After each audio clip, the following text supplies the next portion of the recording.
Saya sebagai orang yang awam, tidak berilmu, ikut ulama-ulama guru-guru kami di Azhar yang sudah mengeluarkan keputusan pada tanggal 15 Maret 2020 tentang gugurnya sholat Jumat dan sholat fardu.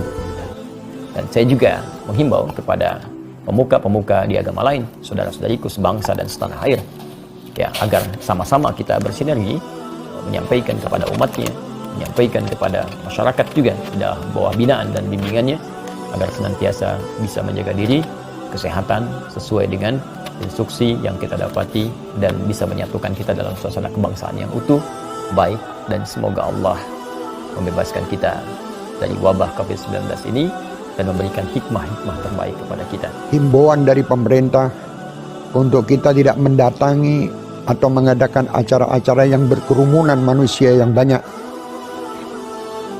karena timbulnya wabah-wabah virus corona di sekitar kita. Kita wajib untuk mentaati apa yang disampaikan oleh pemerintah. Menyimak begitu banyak polemik tentang sholat di rumah, AA, pimpinan Darut Tauhid dan seluruh jajaran Darut Tauhid memutuskan untuk sepenuhnya mengikuti fatwa Majelis Ulama Indonesia.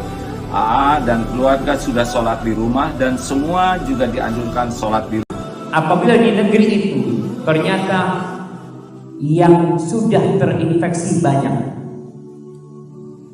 dan yang belum ketahuan juga masih banyak, maka kalau dikatakan menghindari, main nanti ya kota Surabaya mengumumkan umpamanya sekolahan tutup, nggak ada sholat berjamaah di masjid, sholat di rumah kalian. Nah, di situ kita tahu. Maka kita, ketika kita dikasih tahu, jangan pergi ke tempat kerumunan orang, jangan pergi kemudian ke tempat orang yang berkumpul, kurangi aktivitas-aktivitas di luar, perbanyak kemudian aktivitas-aktivitas yang social distancing dan seterusnya, termasuk misalnya contoh sholat di rumah untuk sementara waktu. Berarti kita sedang pergi dari satu keputusan hukum kepada keputusan hukum yang lain, yang insya Allah sama-sama halal. Sesuai dengan petunjuk medis, petunjuk para pemerintah, mari kita ikuti. Jika kita tidak boleh berkumpul di sebuah tempat, mari kita ikuti, karena kalau sudah medis yang mengatakan dibarengi dengan pemerintah, insya Allah untuk kemaslahatan kita. Jangan lagi mengadakan kumpul-kumpul untuk sholat berjamaah di masjid maupun sholat Jumat, karena penyebaran virus COVID-19, virus corona itu tidak kebanyakan kasus orang yang mengidap virus corona tidak menunjukkan gejala apapun. 85% tidak menunjukkan gejala apapun, dan kondisi sudah dia nyatakan sebagai pandemi global, dan itu adalah penyebaran penyakit yang paling dahsyat. Hafizahullah, misalnya dilarang mengadakan acara-acara keramaian, ya sudah, kita taat. Ya, kalau ternyata masjid tidak boleh datangi karena terbukti terjadi banyak virus corona, ya sudah, tidak usah datang.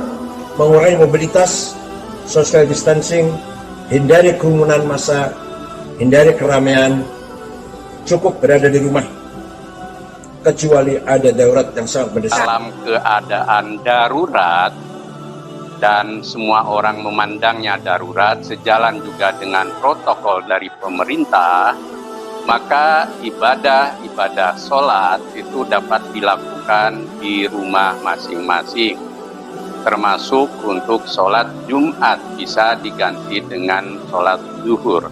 Kata mereka virus corona itu konspirasi Dajjal. Buktinya MUI Majelis Ulama Indonesia mengeluarkan semacam fatwa atau himbauan untuk menutup masjid.